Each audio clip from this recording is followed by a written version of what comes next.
Susan Kramer polled 12,950. Tim Farron polled 14,593, which is a majority of 1,643. So a very close poll with just 64 spoiled papers. So I declare Tim the winner. So congratulations, Tim.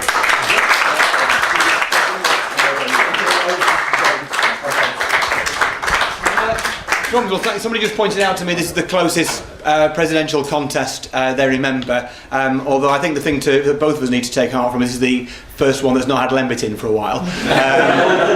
But I would say a few huge thank yous. First of all to the police. They're not here, but they made sure Cowley Street still is. Mr. Press Office did that. But seriously, a huge thank you to Susan for a thoroughly enjoyable, pretty quick campaign.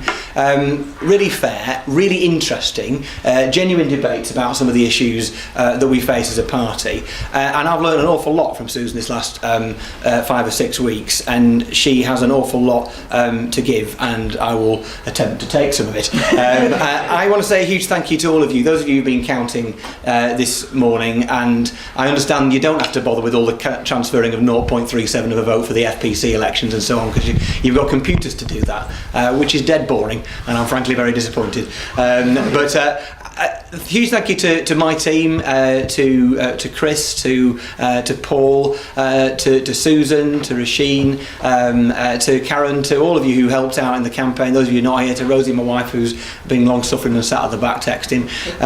I mean, and I want to say just finally that this is been a rather exciting 6 months for the party, and however troubled it might feel at times, isn't it absolutely wondrous that after 4 generations we're in a position to do something about the things we believe in?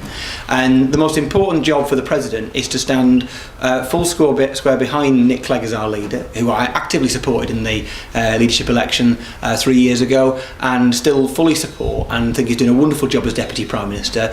And my main pitch is this, that I don't really want Nick Clegg to be Deputy Prime Minister. I want him to be Prime Minister. And the ambition of this party is what will drive us forward over the next few months as we face an Oldham by-election, local elections, Scottish and Welsh elections that we must do well in. And clearly what is important for all of us now is to make sure that between us we sell a really distinctive message of what the Lib Dems are for, as distinct from the coalition that we support, and give people very really clear reasons to vote for the Liberal Democrats as opposed to any other party. And as I said somewhere else during the week, I often bring myself to tears just even thinking about the Joe Grimond speech to Llandudno Assembly. In times of doubt, in times of uncertainty, in times of war, generals are advised to march their troops towards the sound of gunfire. I intend to march my troops towards the sound of gunfire, said Joe Grimond when we were on 5% in the polls with 5 MPs. Well, we've not just marched towards the sound of gunfire, we're in the blooming thick of it now.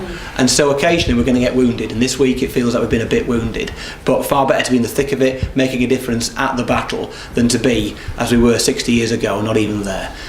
So we have arrived, and it's a massive honour for me to succeed Ross Scott, who has been an outstanding president and probably should have done another 2 years, and neither of us would have been here if she'd chosen to do that, let's be honest. She's a massively tough act to follow. These are very interesting and fascinating times, the most challenging and most exciting time you could possibly choose to become president of our party. I've been a member of it since I was 16. It's a massive honour to be elected to this position now, and the closeness of the result is a measure of the outstanding quality of my opponent, Susan, and I want to finish by paying tribute to her. Thank you to you. Thank you to you.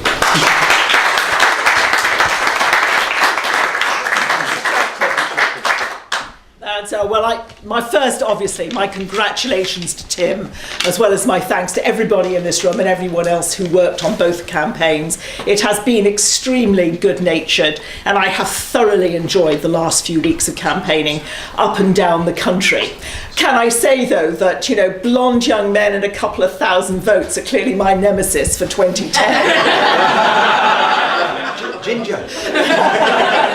It's a good try, rodent, but it doesn't work. But no, it has been a fun campaign. I think we've raised a lot of issues. There's been a lot of debate. The party has had some genuine choice, which is something I think is both healthy and we very much want within parties.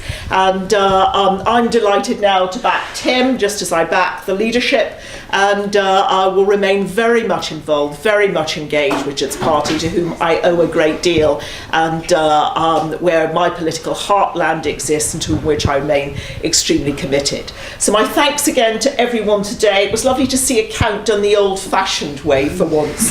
You know, I still have those bones in my body, so good luck with the modern way of doing it this afternoon. And again, to everybody who spent all their time and organised all of this, you're brilliant. A credit to the Liberal Democrats. Thank you very much indeed for the opportunity. And Tim, again, real congratulations. You're going to be fantastic as a president. The party is very lucky to have you, and we have good times ahead. So thank you indeed.